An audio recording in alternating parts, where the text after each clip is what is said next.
Okay, चलिए दोस्तों, हम बिल्कुल लाइव हो चुके हैं। तो हेलो दोस्तों, आप सभी का स्वागत है आपके अपने platform DK Gupta online videos for government exam में, और साथ ही साथ डीके शिक्षा के ऊपर।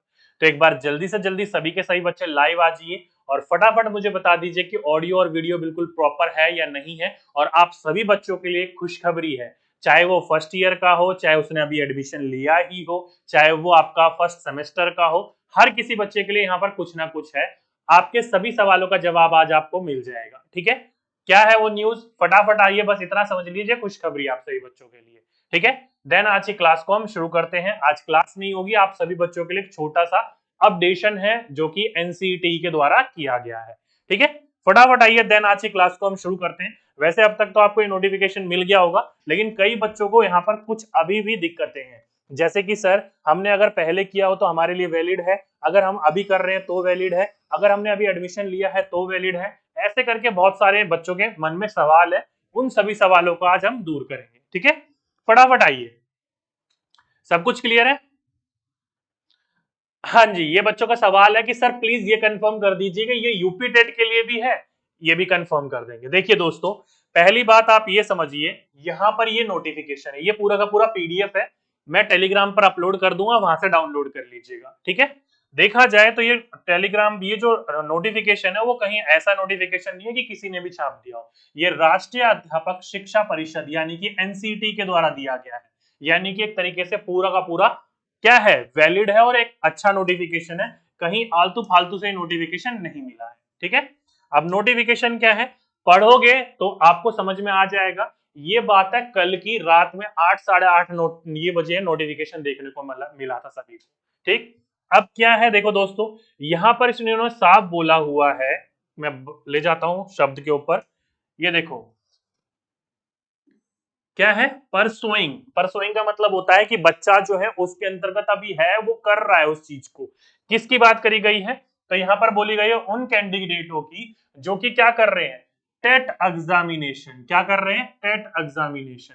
कहने का मतलब इसका यहाँ पर ये है कि अभी कोई भी बच्चा, कोई भी स्टूडेंट जो है, अगर वो टेट की प्रिपरेशन कर रहा है, देखो दोस्तों यहाँ पर बोला गया टेट।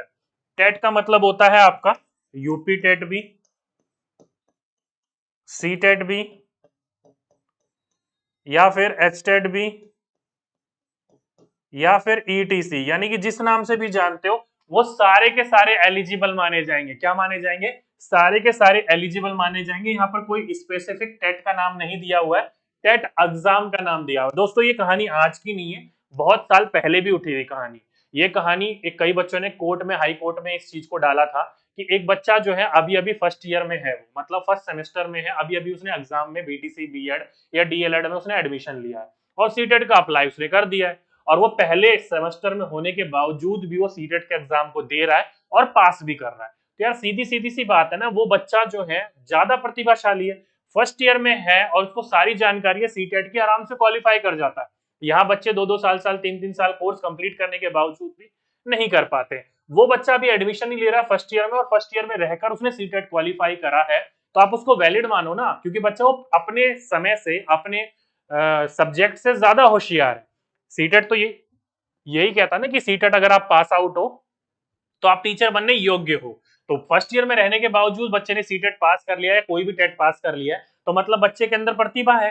आप पहले से उसे दबा क्यों रहे हो कि सेकंड ईयर वाला ही भर सकता है या फिर पास वाला ही भर सकता है। तो ये कहानी बहुत पहले से उठी थी, 2010-11, उससे पहले भी कई बार आपकी कहानी देखने को मिली थी। सीटेट जब 2011 से होने लगा है, तो बीच में ये कहानी आई थी लगभग लगभग 2016 या फिर 2017 के आसपास। कहानी चलती रही यूं ही, फिर आज जाकर इसका रिजल्ट आया है कि टेट अपेयरिंग। आप देखो दोस्तों, कंफ्यूज मत होइएगा, चाहे आप यूपी टेट के हो, चाहे आप सी टेट के हो, चाहे आप एच टेट के हो, चाहे आप किसी भी टेट के हो, आप एलिजिबल माने जाओगे। चाहे आप अभी अभी आप फर्स्ट ईयर में हो, या फिर फर्स्ट सेमेस्टर में हो, या फिर अभी अभी आपने एडमिशन ही लिया हो, किसमें, चाहे वो बीटीसी हो, चाहे आपका बीएड हो, चाहे आपका डीएलएड हो, या फिर ईटीसी, कुछ भी आप अलग अलग नाम से जानते हो, कुछ भी हो, इसमें अभी अभी आपने एडमिशन नहीं लिया है, आप चाहे फर्स्ट ईयर में हो, चाहे फर्स्ट आपका सेमेस्टर हो, कोई फर्क नहीं पड़ता।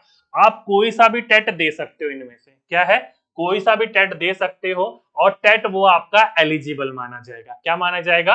टेट वो आपका एलिजिबल माना जाएगा। ठीक है, ध्यान रखिएगा इस बात को, ये साफ साफ हाई कोर्ट ने कह दिया है। तो ये तो बात हो गई भाई सभी के सभी टेटों की, कंफ्यूज मत होइएगा, केवल सी टेट नहीं है, सभी के सभी टेटों के लिए एलिजिबल है। ठीक, चलिए इतनी सी बात समझ में आ गई होगी। अब चलते हैं इसके आगे। आगे क्या है? तो आगे आपके लिए बच्चों और भी ज्यादा इंपॉर्टेंट फैक्ट है, जरा मैं इसको इरेज कर दूं।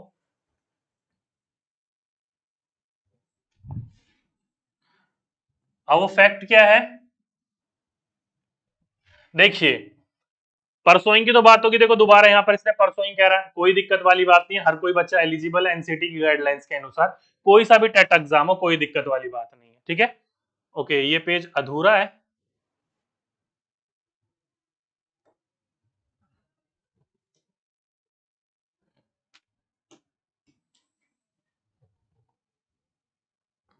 थोड़ा सा नीचे आओगे, देखो ये रहा। अब मेन क्वेश्चन आ जाता है बच्चों के मन में कि सर हमने पेपर दिया था 2016 में और हम वो पास कर चुके थे, तो वो अभी 2021 वाले बच्चे या 22 वाले बच्चे जो होंगे वो वैलिड होंगे या सभी के सभी वैलिड होंगे? बच्चों के मन में ये सभी क्वेश्चन है। तो आप सभी बच्चों को पता है 11/2021 से लेकर आपके टेट नोटिफिकेशन यानी कि टेट एग्जामिनेशन लिए जा रहे हैं एनसीटी या फिर सीबीएसई के द्वारा। तो आप चाहे 2011 से लेकर अब तक में कभी भी कोई भी आपने पास कर रखा हो, वो बच्चा वैलिड माना जाएगा। ठीक है, चाहे आपने पहले कर रखा हो चाहे वो आपने बाद में कर रखा हो, कोई दिक्कत वाली बात नहीं है। ठीक है, समझ गए? हाँ, चाहे आपने पहले कर रखा हो चाहे आपने बाद में कर रखा हो, कोई दिक्कत नहीं है, सारे बच्चे एलिजिबल माने जाएंगे, कोई दिक्कत वाली बात नहीं है। अब इसके साइड इफेक्ट भी कुछ देखने को मिलेंगे। साइड इफेक्ट क्या है? देखो दोस्तों, अब तक जो भी बच्चा था वो बीएड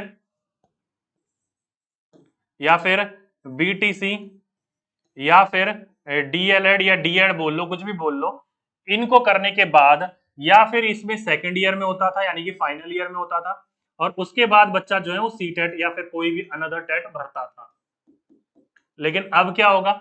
अब ये होगा बच्चा फर्स्ट ईयर में है तो बच्चा तभी से फॉर्म भरना शुरू कर देगा, यानी कि अभी तक जो बच्चे भरते थे वो 29 लाख प्लस बच्चे फॉर्म को भरा करते थे। क्या भरते थे? 29 प्लस लाख बच्चे फॉर्म भरा करते थे। लेकिन अब ये फॉर्म की संख्या कितनी बढ़ जाएगी? कम से कम ये मान तो चलो कि डबल तो हो ही जाएगी। क्या हो जाएगी? डबल तो हो ही जाएगी, लगभग लगभग 50-55 लाख के आसपास अब बच्चे फॉर्म भरा करेंगे। कहने का तात्पर्य यहाँ पर ये है कि अब आपका कंपटीशन बढ़ चुका है।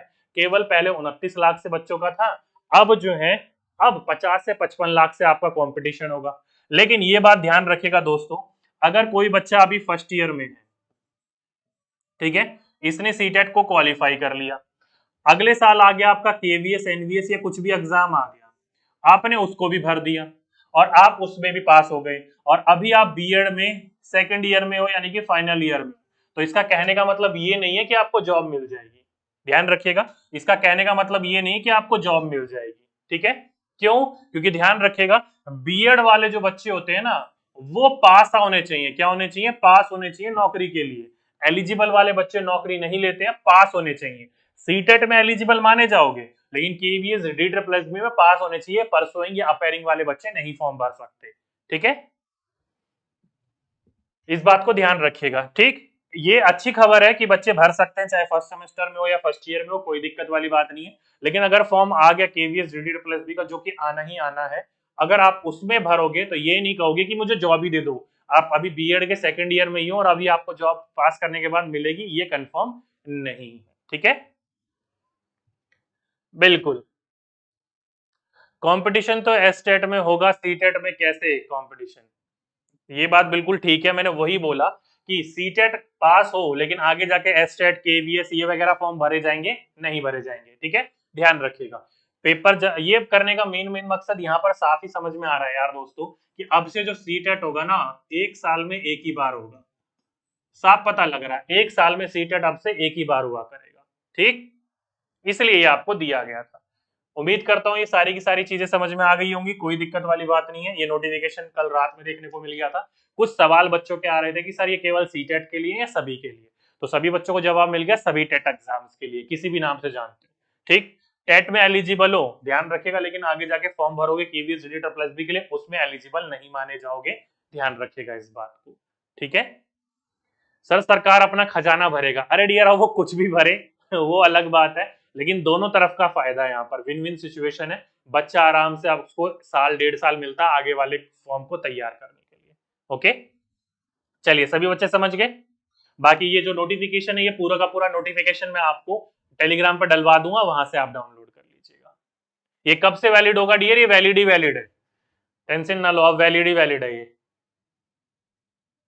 ओके सर नोटिस के सब्जेक्ट में ओनली सीटेड दिया हुआ है, चलिए एक बार उसको भी चेक कर लेते हैं। नोटिस के सब्जेक्ट में सीटेड दिया हुआ है ओनली, ठीक है।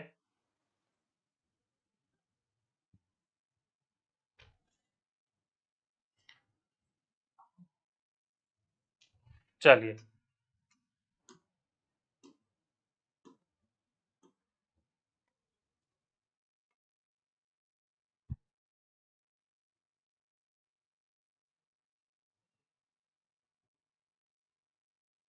ओके सब्जेक्ट यहां पर दे रखा है clarification regarding eligibility for appearing in seated. यार ये तो फंसा दिया इन्होंने, सब्जेक्ट में बोल रहा है कि केवल सीटेट वाले बच्चे, सब्जेक्ट में ये बोल रहा है केवल सीटेट वाले बच्चे हैं, और नीचे जाओगे नीचे बोल रहा है कि टेट एग्जामिनेशन। यार ये क्या पागल बनाने वाली बात है, मतलब बच्चे को तुम लॉलीपॉप देके खुश कर रहे हो क्या, ठीक है। देखो अधिकतर जो सब्जेक्ट में दिया जाता है, सब्जेक्ट का मतलब होता है कि ये किस रिगार्डिंग है, तो सब्जेक्ट में दे रखा है सीटेट के रिगार्डिंग, तो अभी मान कर ये चलो कि सीटेट भी है, लेकिन साथ ही साथ में ये जो टेट वाला बोला गया ना, ये आगे जाकर सभी के सभी वैलिड हो जाएंगे, टेंशन ना लो। क्यों सभी के सभी वैलिड हो जाएंगे, क्योंकि आप सभी बच्चों को पता है अभी जो है वो लाइफ टाइम वैलिड हो रहा था, क्या आपके सर्टिफिकेट, पहले सीटेट ने करा था केवल, फिर बाद में यूपी टेट ने भी करा, बाद में अदर अदर टेट वालों ने भी कर दिया, वही बात कहानी यहाँ पर भी सेम होगी, सीटेट वालों ने किया बाद में भी वो भी हो जाएंगे, क्योंकि सबसे ज्यादा बड़ा एग्जाम सीटेट ही माना जाता है टेट में, बाकी स्टेट लेवल पर माने जाते हैं, तो उसकी टेंशन ना लो, बाकी सब बाकी टेट वाले भी इसको कर देंगे। ओके हाँ जी सब्जेक्ट में दिया गया था, बिल्कुल सही कहा है आपने, लेकिन टेंशन ना लो, बाद में सभी के सभी कर देंगे। ओके चलिए, तो ये था एक छोटा सा न्यूज आप सभी बच्चों के लिए, अच्छा न्यूज है आप सभी बच्चों के लिए, तो आज के लिए बस इतना ही रहने देते हैं, ठीक है। बाकी कोई और डाउट है, हाँ बाकी जो आपके कोर्सेज है डियर आप सभी बच्चों को पता होगा, अब कोई भी बच्चा सीटेट को दे सकता है, तो आपके जो कोर्स है वो 16 तारीख से जो हमने बोला था वो ऑन टाइम चलेंगे, कोई उसमें चेंजेस नहीं है, 16 तारीख से आपके क्लासेस देखने को मिल जाएंगी, ठीक है। यूपी टेट का पेपर कब है, तो डियर इस साल आपका यूपी टेट होना ही होना चाहिए, जल्दी आपको उसके बारे में देखने को मिलेगी नोटिफिकेशन, टेंशन ना लो। चलिए तो आज के लिए दोस्तों बस इतना ही रहने देते हैं, बाकी जब नेक्स्ट क्लास में मिलेंगे तो नेक्स्ट पोर्शन को देखेंगे, तो जब तक के लिए सभी बच्चों को धन्यवाद।